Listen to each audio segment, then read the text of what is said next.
And a winner for the second night in a row of the Salute to America Nationals. Win number 5 on the season for the defending Neesmith Chevrolet Dirt Late Model Series national champion, extending his point lead, looking for his second straight title. And Ronnie Johnson, we can call you the innkeeper of the Neesmith Hotel. 15 races this year. You've won 5 of them. You've won 1/3 of the races held this year. I tell you what, we certainly got off to a slow start. When we came back from Brunswick, and I didn't know if we dug ourselves in a hole that we couldn't get out of. But, you know, we've come to some tracks, some Tennessee tracks, and like that Arkadelphia track was at last night. I'd run there before and knew a little bit about it, and I always love to come to Magnolia. It's always a racy track. I cannot seem to qualify well here. But when the racetrack gets really slow top to bottom, it just comes to me. And I think this is maybe the second race we've won here at some point from the 8th row, actually with the same car. But like I said, early in the season, man, I didn't know. I was questioning my motives at that point. Well, Ronnie started 15th tonight and came to the front, took the lead with 10 laps to go. And then you got in some heavy lap traffic, and you made a move down on the bottom of 3 and 4 that you could just hear the crowd just in unison hold their breath as you threaded the needle coming off of 4. That was tight. I mean, I just felt a sense of urgency there. I felt I needed to get the lap cars between me and, you know, the racetrack being real slow like it is. Sometimes if you get in there and bump and rub a little bit, you know, it doesn't really hurt anything. And we didn't do that. Thankfully, we didn't do that. We got through there. But, you know, I'm human and I'm a race car driver. So, you know, we've never been accused of being the smartest people in the world. Well, you know, you're pretty tactical in your racing coming from 15th and use a lot of patience, but that was an aggressive move right there. Yeah, like I said, I just felt like I needed to get the lap cars between me there. I got by Evan, and I didn't know if maybe he could, you know, he'd been running up the track, and as I got to him, I don't know if somebody moved him down, but he started coming down the track, but we still had the bottom when I got to him, and I didn't know if maybe he got to the bottom, and that would make him better than me. I mean, you just don't know, and with us in the lap cars, I wasn't looking at the scoreboard. I didn't know how many laps we had to go. I just felt like I needed to get some lap cars between me and him, and you never know if somebody else is coming, you know, from 18th here, because it's such a racy track. You came off at turn 4, you saw the white flag. By the time you got to turn 1, the caution came on. We had 2 cars spin in turn 2 and pretty much had the lower part of the track blocked, so they brought out the caution flag.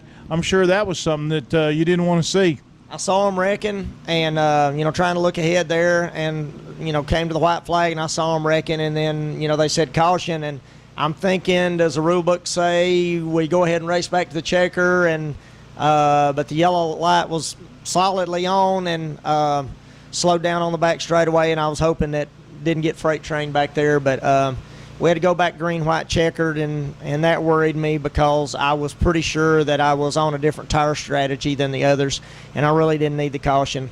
Or I didn't think I did, but I guess it took off, and I don't know if we pulled away there at the end or not, but, you know, those last 2 laps, I used up more racetrack than I had been just in case. The next stop is Clay Hill Motorsports in Atwood, Tennessee on July 19th. What are your thoughts about that racetrack? Well, we went there last year. It was the first time I'd ever seen the place. I really don't know much about it.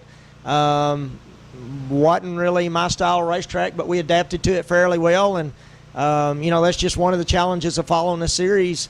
You know, and it's a dirt track. I mean, we never know what we're going to get. You know, the weather's such a factor, and car count and so many things, weather, so many things factor into the track conditions. But I'm looking forward to going there. And I am. You know, I was looking at the schedule on the way down here. You know, we've gotten, you know, a pretty good little chunk of the season out of the way this weekend. So I think we got, 6, 7 races left. I don't know, but and we've won the last 2. So obviously I'm ready to. I want to know where we're racing tomorrow. Well, a little bit of good news on the rest of the season. We get to come back here to Magnolia Motor Speedway, and when I asked you about the mag last night, You got that twinkle in your eye and a smile on your face. I know you're looking forward to coming back here on Sunday night on Labor Day weekend. Well, it meant a lot to me to win here tonight. I love this racetrack, and I thought I had it figured out a couple of years ago, but we come down here, and I just cannot qualify. I don't know what I'm doing wrong. It's got to be the driver. Just don't qualify well. We usually end up, like we did tonight, 21st.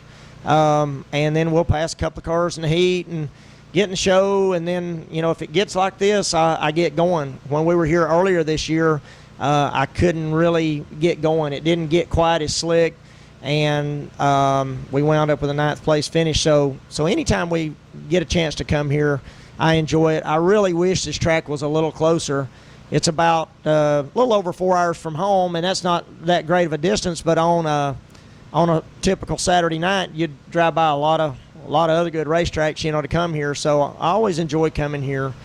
Johnny races, but he puts his heart and soul into this track, and it's a really nice facility. It's so racy. That's the thing is, we can go out there and run a 40 or 50 lap race, and you don't tear up a lot of stuff. It's not hard on your car. It's not hard on your tires, and you can race on it. So what else can you ask for? Ronnie Johnson, win number 5 on the season tonight in round 4 of the Salute to America Nationals, round number 15 of the 2014 Neesmith Chevrolet Dirt Late Model Series season. Ronnie Johnson, again, win number 5 on his way to his 2nd straight title.